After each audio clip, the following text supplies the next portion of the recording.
Merci de votre fidélité au programme de Gangan TV. Un plaisir pour moi de vous retrouver dans cet autre numéro de Café Débat, vous le savez, l'émission qui donne la parole à ceux qui veulent la prendre en vue d'impacter l'opinion. Nous sommes le 1er mai 2019, Journée internationale du travail. L'occasion, comme vous le savez, pour toutes les nations de revenir sur les conditions des travailleurs et fixer les perspectives quant aux questions de sécurité de l'ensemble des travailleurs. Raison pour laquelle aujourd'hui nous donnons la parole à celui-là même qui est la voix la plus autorisée pour parler de la situation du travail dans notre pays et les perspectives en termes de création d'emplois, la courbe du chômage dans notre pays, comment tout ça se porte.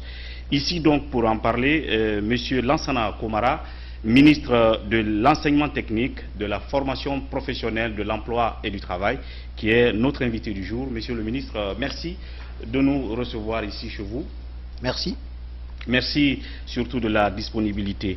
Alors, pour aller très rapidement, je l'ai dit tout à l'heure, vous êtes le ministre du Travail et nous sommes donc la journée internationale du travail. Avant qu'on ne parle de tout ça, mais aussi de l'autre aspect, de l'autre dimension de votre fonction, c'est-à-dire ministre de la formation technique et de l'enseignement technique et de la formation professionnelle, on va parler d'actualité brûlante. Aujourd'hui, au Palais du Peuple, il y a eu affrontement entre des travailleurs, entre deux versions notamment de l'USTG à l'occasion de la célébration de la journée.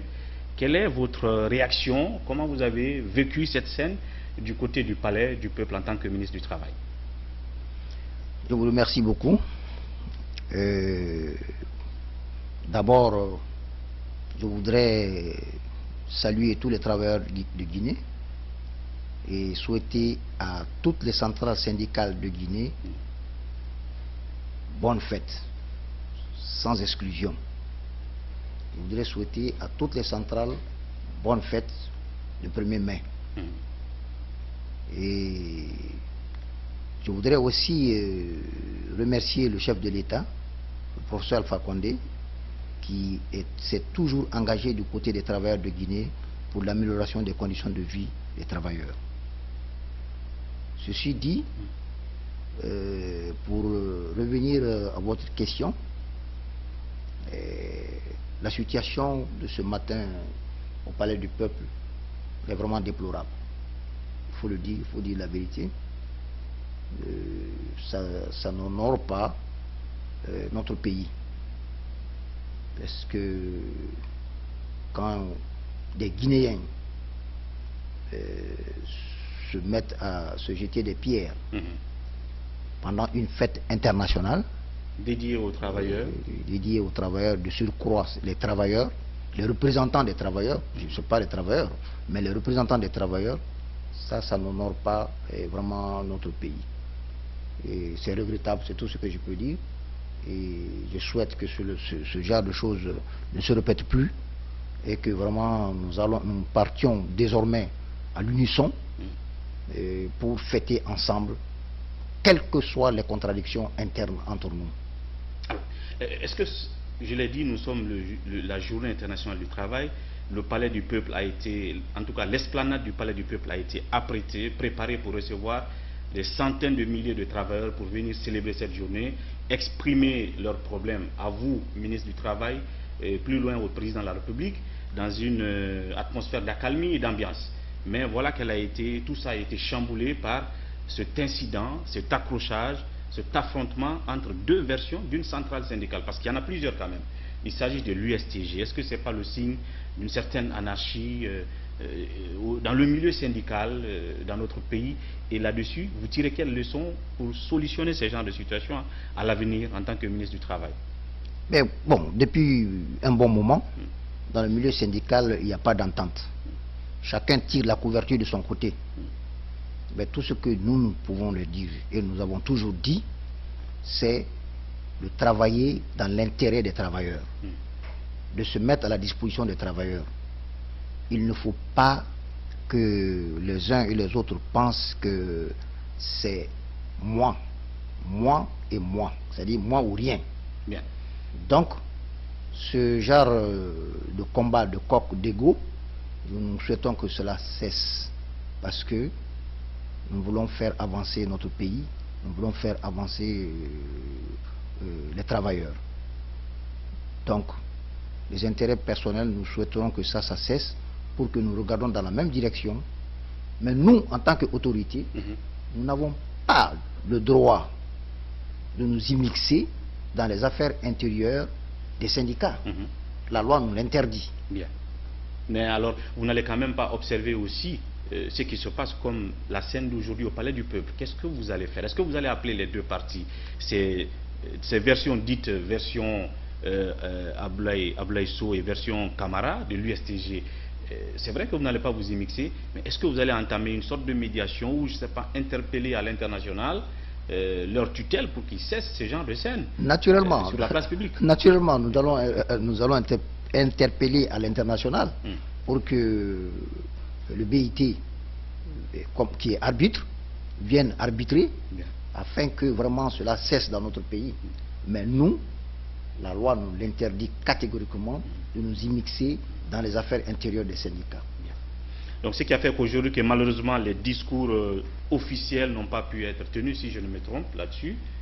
Non, les discours ont été bien tenus. Ah d'accord. Donc le président, sans doute d'habitude, vient à ce genre de cérémonie, tout comme certains membres du gouvernement. Je pense que la cérémonie n'a pas en tout cas atteint tout son objectif. C'est cela à cause de cet incident au Palais du Peuple. Oui, mais quand les gens se jettent les pierres...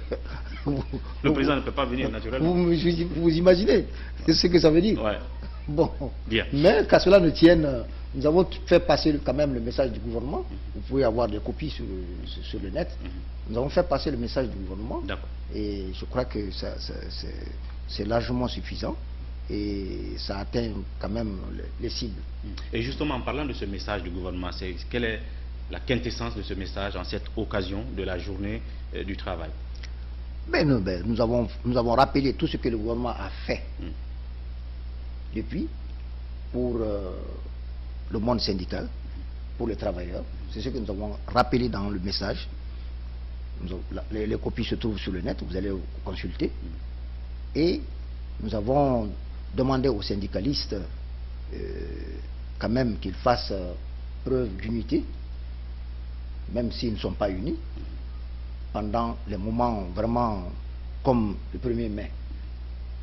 Et nous avons dit que le gouvernement est prêt à examiner leurs revendications à la mesure de ses possibilités. D'accord. Voilà. Alors, plus concrètement, vous avez dit tout à l'heure, vous avez exprimé, si vous voulez, toutes les réalisations que le gouvernement a faites, les avancées s'il y en a, dans le cadre de l'amélioration des conditions des travailleurs en Guinée. Ouais. Cela m'amène à la question, comment se porte le travail aujourd'hui dans notre pays? Est-ce que, en étant ministre de l'Emploi et du Travail, en termes de statistiques, vous pouvez dire aujourd'hui qu'il y a eu plus d'emplois créés et que les perspectives sont bonnes pour les années prochaines? Est-ce que les chiffres sont disponibles? Et puis après, nous parlerons de l'environnement de travail en termes de sécurité. Parce que hier, c'était la journée africaine de la prévention du risque professionnel. Là aussi, on va parler de ce que les travailleurs vivent dans notre pays en termes de risque professionnel, d'accident de travail. Bon, les actions réalisées en termes de création d'emplois. Vous dites deux choses à la fois. D'abord, en termes de création d'emplois, je crois que dans ma communication pendant la conférence de presse, j'ai longuement parlé de ce point. L'AGIP, qui est l'agence guinéenne pour la promotion de l'emploi, est en train de travailler dans ce sens-là. Au jour d'aujourd'hui, nous faisons en sorte que le taux de chômage diminue de façon drastique dans notre pays. Et ça, c'est dans tous les pays du monde. Est-ce que la courbe du chômage, donc, à date, est descendante ou plutôt montante dans notre pays? Est-ce que les statistiques sont disponibles? Oui, les statistiques sont disponibles. La courbe de chômage est descendante parce que de 14,5%, nous sommes en train de descendre légèrement. Hein? Et ça, c'est dans le monde sans compter la partie informelle. D'accord. Maintenant, l'AGIP actuellement est en train de travailler avec l'Institut national de statistiques, l'INS, pour nous sortir dans les mois à venir les vraies statistiques de la courbe de chômage. Mais pour le moment, tant que ces études-là ne sont pas disponibles, nous ne pouvons pas donner quelque chose de concret. Mais il faut qu'eux terminent ce travail-là, et dans les mois qui suivent, ce travail-là va finir avec la guide. Mais globalement, vous pouvez dire, en 2019, le gouvernement guinéen a créé plus d'emplois que 2018. Et les perspectives pour 2020 sont bonnes. On ne peut pas dire qu'en 2019, le gouvernement a créé plus d'emplois que 2018, parce qu'on vient d'entamer 2019. Et l'Institut national... les données ne sont pas encore... L'Institut national de statistique est en train de travailler sur les données avec l'Agence guinéenne de la promotion de l'emploi, qui seront disponibles dans les jours à venir. Bien. Donc à partir de là, nous pouvons vous dire concrètement, voilà les statistiques. Mais pour le moment, c'est ça, tout ce qu'on peut vous dire, c'est que ce travail-là est en cours. Bien. Voilà.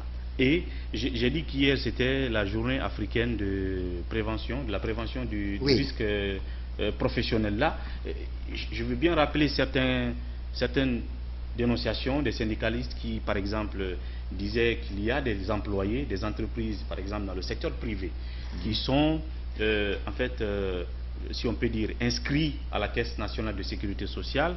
On retient,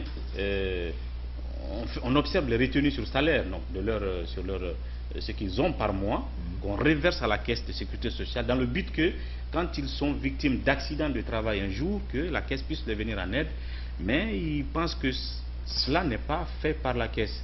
Et je crois que c'est en lien avec cette journée de prévention des risques professionnels. Non seulement des accidents de travail arrivent dans notre pays, mais est-ce que vous pensez que tout ça est couvert quand les travailleurs se retrouvent dans ce genre de situation, d'accidents de travail et tout et tout? Bien. Vous savez, le monde du travail est très complexe. Quand vous parlez d'accidents de travail, il faut retenir que au niveau de la Caisse nationale de sécurité sociale, c'est les cotisations. Il faut bien que les gens quand même s'acquittent de leur part de cotisation. Sinon, l'assiette ne va pas être remplie. Si l'assiette n'est pas remplie, on ne peut pas faire le partage. Il y a un pourcentage qui est réservé au côté maladie. Il y a un autre pourcentage qui est réservé à la retraite. Donc, si vraiment le contenu de l'assiette n'est pas consistant, alors vous voyez ce que ça va faire. C'est pourquoi nous lançons l'appel aux entreprises, nous lançons l'appel à tous les employeurs, tous les patrons, qu'ils viennent bien vraiment s'impliquer pour que vraiment notre assiette soit bien garnie, et ça va nous permettre quand même mensuellement, nous pouvons faire face aux problèmes des travailleurs.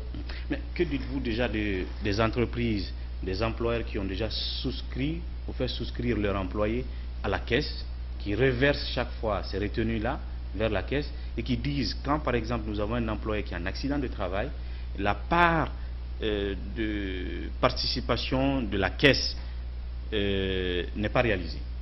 L'entreprise est obligée elle-même de prendre aussi en charge son travailleur alors qu'elle reverse cette cotisation à la Caisse. Je crois que ça c'est... Est-ce que vous avez été saisi de ce genre de situation? À date, je n'ai pas été encore saisi de cette situation. Donc je ne peux pas vraiment confirmer ça. Et la Caisse aussi ne m'en a jamais parlé. Aucun entrepreneur ne m'a parlé de cela. Et j'attends, et comme me signifie ce genre de choses, et nous saurons prendre le taureau par les cornes. Alors, et la prévention elle-même du risque professionnel, je rappelle le cas, enfin la réunion que le président de la République a convoquée récemment à la présidence avec tous les travailleurs du bâtiment, ainsi de suite. Il avait même demandé à l'époque qu'on ferme certains chantiers qui ne réunissent pas les normes de sécurité sur les chantiers de bâtiment. Est-ce que sur ce terrain-là, vous faites du travail justement pour prévenir ces cas de risque, que ce soit dans le cadre du bâtiment ou d'autres domaines d'activité? Qu'est-ce que vous faites dans ce sens-là? Bien. Les risques, vous voyez, dans le monde du travail, il y a beaucoup de risques. Et il y a beaucoup d'accidents aussi.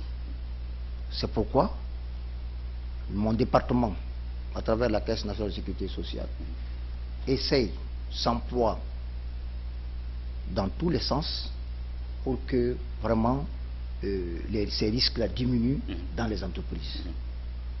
Mais ce n'est pas facile. En termes de contrôle de terrain, est-ce que... Oui, c'est ce que je veux dire, dans ce sens, à travers l'inspection générale du travail. D'accord. L'inspection générale du travail aussi est dans presque toutes les entreprises, régulièrement, chaque fin de mois ou chaque 2 mois, pour faire le contrôle, vérifier les appareils utilisés par les travailleurs. Parce qu'il y a les machines il y a certaines utilisées. entreprises en banlieue notamment, où Ouais. certains Chinois emploient une main-d'œuvre forte, mais qui n'ont pas, par exemple, des équipements de sécurité. Oui. On en a vu justement ces descentes de terrain, Oui. l'inspection générale du travail. Oui. Mais après, est-ce qu'il y a des suivis, est-ce qu'il y a des sanctions contre ces employeurs comme ça? Naturellement, l'inspection générale du travail envoie ses services sur le terrain et souvent les gens sont épinglés. Bon, on les met quand même à la disposition de forces de sécurité et c'est fini pour l'inspection générale du travail. Le reste là maintenant, ça c'est la justice qui doit faire son travail. C'est-à-dire le tribunal du travail. Hein? Voilà. Mais nous ne sommes pas, n'avons pas d'organe de répression, on n'en a pas. Et aussi, on ne peut que les traduire devant les juridictions compétentes. Voilà. Bien. Voilà ce qu'on pouvait retenir sur ces 2 aspects, la célébration de la journée mondiale du travail, le cas de la Guinée.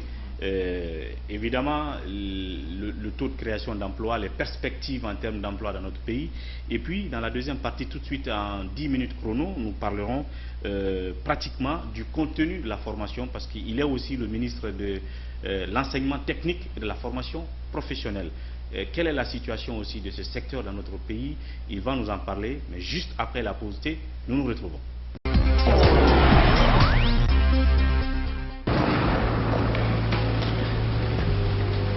Il existe des choses qui nous donnent la force et l'audace d'aller au-delà de notre imagination. Le thé Akbar. Le thé Akbar est fabriqué en utilisant uniquement les feuilles soigneusement sélectionnées en provenance de Ceylon. La qualité du thé Akbar a été évaluée selon les normes les plus strictes par des experts en dégustation qui se sont appuyés sur près d'un siècle d'expertise dans ce domaine. Premier producteur de thé, vous pouvez faire confiance à la famille Akbar pour vous garantir votre santé. Seule la meilleure tasse de thé peut vous procurer de la fraîcheur. Merci donc de nous retrouver dans cette deuxième partie de Café Débat. Vous l'avez compris, notre invité c'est M. Lansana Akomara, le ministre de l'Enseignement technique, de la formation professionnelle, de l'emploi et du travail. Dans la première partie, nous avions parlé de ce 1er mai, journée des travailleurs. Évidemment, il a réagi à la scène d'affrontement qu'il y a eu au Palais du Peuple entre 2 versions de la centrale USTG. Évidemment, les conséquences négatives que cela peut avoir sur l'image de notre pays, sauf que eux, autorités, ont une limite. Ils ne peuvent pas s'y mixer dans les problèmes de ces syndicalistes. Il va falloir trouver un moyen de résoudre ce genre de problème. Et puis en ce qui concerne la création d'emplois dans notre pays, en tant que ministre du Travail, vous l'avez vu, il dit qu'il y a de l'espoir, du travail est en train d'être fait pour le maximum d'emplois créés et des bonnes perspectives. Là, on va parler cette fois-ci de l'autre dimension de votre fonction. Vous êtes aussi ministre de l'enseignement technique et de la formation professionnelle. Ces jours-ci, les ministres passent devant l'opinion à travers les médias pour faire leur bilan. Alors aujourd'hui, qu'est-ce qu'on peut dire de ce secteur à double facette, c'est-à-dire enseignement technique et formation professionnelle, où on parle des écoles professionnelles, des ERAN, des écoles d'art et métiers qui sont en construction aujourd'hui, globalement? Bon, je vais dire que franchement, l'enseignement technique et la formation professionnelle se portent très bien dans notre pays. Vous le constatez très bien. Et grâce à l'impulsion de son Excellence, Monsieur le Président de la République. Est-ce que le taux d'orientation est fort aujourd'hui des élèves vers ce secteur? Parce qu'avant, ce n'était pas le cas. C'est vrai que depuis 2011... J'en viens. Voilà. Voilà. Je dis bien, donc, grâce vraiment à l'implication personnelle de son Excellence, Monsieur le Président de la République, aujourd'hui, vraiment, nous pouvons dire que l'enseignement technique, la formation professionnelle se porte très bien.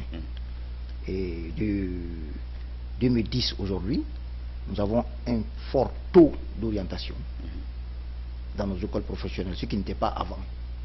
Les jeunes Guinéens ne s'intéressaient pas à la formation professionnelle. Mais Dieu merci, et avec quand même la réhabilitation de certaines écoles professionnelles, et au jour d'aujourd'hui, les jeunes commencent à s'intéresser à la formation professionnelle. C'est le lieu pour moi aussi d'exhorter d'autres pour que dans les années à venir, le taux que nous avons actuellement puisse qui avoisine les 50 000 à l'heure là, et qui dépasse légèrement les 50 000 à l'heure là. Nous souhaitons que ce taux-là soit doublé ou bien triplé. Et vous savez, je l'ai dit tantôt, le professeur Alpha Condé a fait de la formation technique sa priorité. Parce que la formation technique est le levier du développement de tous les pays du monde. Ce n'est pas seulement propre à la Guinée. Tous les grands pays que vous voyez là, la Côte d'Ivoire, qui est un pays en voie de développement, comme nous, voyez. Prenez les grands pays comme la France, les États-Unis, la Russie, tout ceci aujourd'hui se sont développés à travers d'abord la formation professionnelle. Les formations professionnalisantes. Absolument. Et le président en a fait son cheval de bataille pour disons, mettre un lien entre les formations et les demandes d'emploi sur le terrain. Ainsi, c'est bon de séduire les jeunes qui viennent du lycée pour leur dire de s'orienter vers ces formations professionnelles, parce que dès qu'ils ont leur emploi en BTS ou en je ne sais pas quel autre diplôme, ils ont directement de l'emploi sur le terrain, soit en électricité, ou en soudure, ou en maçonnerie, ou encore, que sais-je. Mais aujourd'hui, la réalité dans ces écoles professionnelles, ces ZENI et autres, est-ce que on a équipé ces écoles? Parce qu'avant, ce n'était pas ça. Non seulement ces écoles n'étaient pas équipées, mais elles n'étaient pas prisées par les élèves. Est-ce qu'aujourd'hui, il y a eu de l'investissement dans ces écoles en termes d'équipement? Bien, c'est une bonne question. Aujourd'hui, en termes d'équipement, d'abord, on est en train de construire des grandes écoles de formation professionnelle à l'image de l'ENAM, que vous connaissez depuis très longtemps. Depuis longtemps, oui. Qui est décentralisée maintenant. Au niveau de chaque région, vous avez une école régionale des arts et métiers qui comprend presque toutes les filières. Qui ne vont pas remplacer les ENAM, c'est ENAM. École nationale des arts et métiers. Maintenant, maintenant au niveau des régions, nous avons maintenant les mêmes écoles régionales des arts et métiers. Vous comprenez? Donc, ces écoles-là, nous en avons déjà 4 qui sont terminées. Complètement. Et les équipements, à l'heure là, dans les 4 mois qui suivent, seront disponibles dans ces écoles. Donc, ce qui veut dire qu'à l'ouverture prochaine, ces écoles-là vont ouvrir leurs portes. Précisément dans quelle région?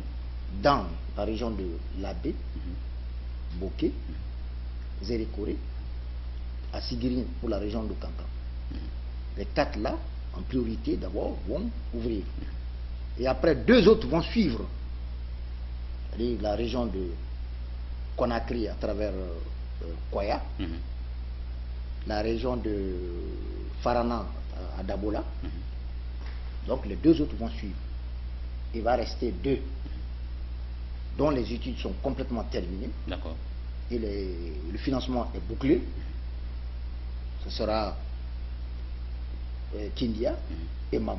Donc en tout, 8 ZERAM. En tout, 8 écoles régionales des arts et métiers qui contiennent toutes les filières de formation et avec des équipements de dernière génération qui vont recevoir les jeunes Guinéens pour la formation professionnelle. Comme vous le savez, le développement, c'est l'affaire de compétences. Absolument. Sans compétences, on ne peut pas faire de développement. C'est clair. Voilà. Et donc, aujourd'hui, le contenu pédagogique, est-ce que ça se travaille aussi? Est-ce qu'on a actualisé tout ça pour que, évidemment, les élèves qui s'orientent là soient à même de répondre à la demande sur le terrain? La dernière fois, en marge du salon du forum de l'étudiant guinéen, je crois que il y a eu des écoles professionnelles qui ont été invitées pour venir séduire ces jeunes élèves en termes d'orientation et tout. Là, le contenu pédagogique, est-ce qu'on a revu tout ça? Est-ce qu'on a changé les paradigmes? effectivement, nous sommes en train de travailler sur le contenu pédagogique avec l'appui de l'UNESCO. Nous sommes en train de revoir tous les programmes de ces écoles-là pour que ces programmes-là soient adaptés aux programmes des autres nations, des autres pays, des autres écoles, des autres grandes écoles. Ce qui va rendre très compétitifs nos jeunes qui vont sortir de ces écoles-là. Ce programme-là est en cours et nous travaillons avec l'UNESCO. Et très bientôt, ce sera en vigueur. Et aussi, nous travaillons aussi avec la coopération canadienne sur d'autres programmes aussi. D'accord. Et vous n'êtes pas sans savoir que nous travaillons en APC où il y a 70% du temps que nous réservons à la pratique et seulement 30% que nous réservons à la théorie. C'est pourquoi les ateliers, si vous regardez le plan de ces écoles-là, il y a beaucoup plus d'ateliers. Justement. C'est pour cela que j'ai parlé tout à l'heure d'équipement, parce qu'ils ont besoin de faire plus de pratique. Effectivement, il y a beaucoup plus d'ateliers et beaucoup plus de laboratoires. Ce qui fait qu'ils ont beaucoup de temps dans ces ateliers-là et dans ces laboratoires-là que dans les salles de classe.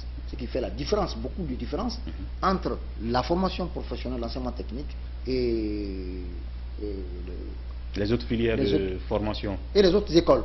D'accord. Comme au niveau du MENA par exemple, c'est très différent. L'enseignement préuniversitaire. Là-bas, bon, il suffit seulement d'avoir une salle de classe, quelques tables bancs.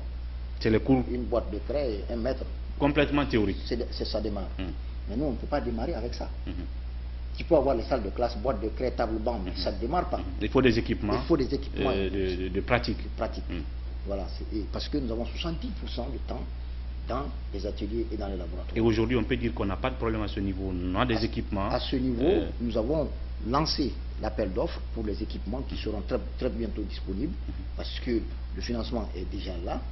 Ensuite, avec l'appui de l'AFD, l'Agence française de développement, qui nous a financé à hauteur d'environ plus de 13 millions d'euros pour rénover 11 écoles.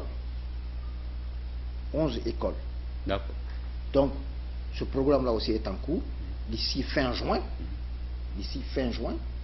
et soyez rassurés que ces écoles-là, l'appel d'offres sera lancé pour la rénovation de ces écoles, avec des équipements aussi. Non seulement il faut rénover, faire de l'extension, mais aussi équiper avec des équipements de dernière génération aussi, pour le bonheur de ces jeunes Guinéens qui vont travailler, qui vont étudier dans ces écoles-là. Et question de curiosité, c'est l'école de télécommunication de Kipé, un moment qui avait pris feu. Oui, oui. Il y a eu un incendie à ce niveau. Oui, oui. Est-ce qu'aujourd'hui, l'école a été rénovée? Est-ce que les élèves de ce côté ont retrouvé les salles de classe à Kipé? Bien, je vous invite à aller voir l'école de Kipé maintenant, là. Et je vous assure que l'école est en très bonne voie. Et d'ici fin juin, nous allons procéder à la remise des clés. Vous serez invités là-bas et vous allez voir le beau travail qui est en train de se faire à l'école de Kipé avec la coopération chinoise. Là, il n'y a aucun problème. Bien. Et puis la dernière question, justement, c'est de dire le sens de l'appel donc aux élèves de s'orienter davantage dans le secteur professionnel, c'est qu'il n'y ait pas que des docteurs dans un pays en droit ou en philosophie, comme le président le disait la dernière fois, mais d'avoir des gens qui ont une certaine aptitude dans un métier donné et à la suite ont un salaire conséquent et donc se prennent en charge. Et le discours que vous émettez aujourd'hui, est-ce qu'il arrive à séduire? À un moment aussi, est-ce que vous ne vous dites pas il faut changer le format de formation peut-être? C'est-à-dire que le président a parlé la dernière fois d'orientation autoritaire. Est-ce que vous êtes en train de travailler avec les autres départements pour revoir les choses? Par exemple, ceux qui arrivent jusqu'en 10e, il y a un certain plafond de moyens à avoir par l'élève. Si jamais il n'a pas ça, il est obligé de choisir un domaine d'activité pratique, même si après il peut aller par exemple à l'université pour des formations d'élite. Est-ce que ces réflexions comme ça sont en cours pour réorienter la formation depuis la base? Bien sûr. Vous n'êtes pas sans savoir que avant, en République de Guinée, les jeunes étaient orientés depuis le lycée. Avant. Nous voulons revenir à ce système. Et dans le programme décennal qui est financé par l'Agence française de développement, Donc nous allons aller pas à pas vers ce système-là. C'est-à-dire préparer déjà les filières à partir du lycée. Et de là, directement, le jeune, il va s'orienter pour que le baccalauréat devienne un diplôme d'orientation. Ce n'est pas un diplôme universitaire. Les diplômes universitaires s'obtiennent à l'université. Mais le baccalauréat, c'est un diplôme d'orientation. Une fois que le jeune est bachelier, il est libre de s'orienter soit dans une université, s'il est reçu à l'université, soit dans une des écoles professionnelles, s'il est reçu dans ces écoles professionnelles. Vous comprenez? C'est pourquoi il est envisagé de créer des lycées professionnels en République de Guinée. Ce qui avait disparu il y a longtemps. Dès le lycée déjà, qu'il ait le B.A.-BA de la technique. Parce que si vous le parachutez comme ça, là, parce qu'il a une formation de mathématiques, de physique, vous le parachutez comme ça, vous le mettez dans une école professionnelle, il aura des difficultés comme le cas actuellement de s'adapter. Mais s'il est déjà, les 3 ans de lycée déjà, il a la formation technique, donc une fois qu'il rentre à l'Institut Polytechnique, ou bien il rentre dans une école régionale des arts et métiers, il vient vraiment... Il aura déjà des prérequis. Des prérequis, et vraiment, ça lui permet d'être vraiment bien implanté. Et au finish, nous aurons vraiment des ingénieurs ou bien des ingénieurs de haut niveau. Mais quand on les laisse comme ça, même, vous voyez des jeunes qui, quand vous les présentez plusieurs types de crayons, on ne peut pas faire la différence entre le crayon dur, crayon mou, ou bien faire un dessin technique vraiment de ce nom-là. Dès qu'il quitte le lycée, c'est difficile. Absolument. Hein? Mais tu le fais parachuter comme ça dans une école technique. Tu ne peux pas dessiner. Un technicien, c'est le dessin technique d'abord. Hein? Ou bien il y a des logiciels là-bas, des logiciels de dessin technique. Si tu ne maîtrises pas ça à la base, hein, dans les lycées, on te fait parachuter à l'Institut Polytechnique pour que tu fasses ces dessins-là. Ça te prend du temps pour que tu puisses t'adapter. Donc c'est ça, le PRODEC, on est en train de travailler dans ce sens-là pour que les jeunes, avant même leur rentrée dans ces grandes écoles, qu'ils aient quand même le B.A.-BA de la technique. Voilà. En tout cas, ce n'est qu'un début. Nous voudrons bien suivre de près le cheminement de ce projet de construction des ERAM dans notre pays, mais aussi la révision du paradigme en termes de contenu pédagogique dans ces écoles professionnelles. Nous aurons sans doute d'autres occasions. Pour terminer, sans doute, vous avez 30 secondes pour vous adresser, puisque je l'ai dit, c'est le jour des travailleurs, la fête des travailleurs, à vous adresser aux travailleurs et aux syndicalistes qui nous suivent, mais pourquoi pas aussi au secteur, en tout cas tous ceux qui sont dans le secteur de la formation professionnelle et de l'enseignement technique. Bien. Je voudrais dire tout simplement au monde du travail que la Guinée, notre Guinée, appartient à nous tous. Qu'il soit partout, la Guinée, c'est pour les Guinéens. Et que nous devons faire en sorte que la paix règne et que le monde du travail soit à la disposition, c'est-à-dire à la disposition des travailleurs. C'est ce qui peut faire développer notre pays. Parce que pour qu'il y ait du travail, il faut qu'il y ait investissement. Sans investissement, on ne peut pas avoir de travail. Et l'investissement, c'est l'argent. Mais l'argent a peur de quoi? L'argent a peur du bruit. Quand on fait trop de bruit, les argentiers se calment. Donc si nous voulons vraiment l'intérêt de nos travailleurs, nous devons faire en sorte qu'il y ait la paix, il y ait le calme dans notre pays. C'est ce qui va sauver nos travailleurs. Mais si nous nous mettons à nous jeter les pierres, il n'y a pas d'investissement. Bien. Et s'il n'y a pas d'investissement, mon cher, c'est fini. L'intérêt du travail que vous êtes censé défendre n'est pas défendu. Voilà. Merci donc, monsieur le ministre. À très bientôt. Merci. Merci vraiment. Merci. À vous, merci de votre attention et de votre fidélité. On se retrouve très prochainement avec un autre numéro et un autre invité, bien entendu. D'ici là, prenez soin de vous et au revoir. Merci.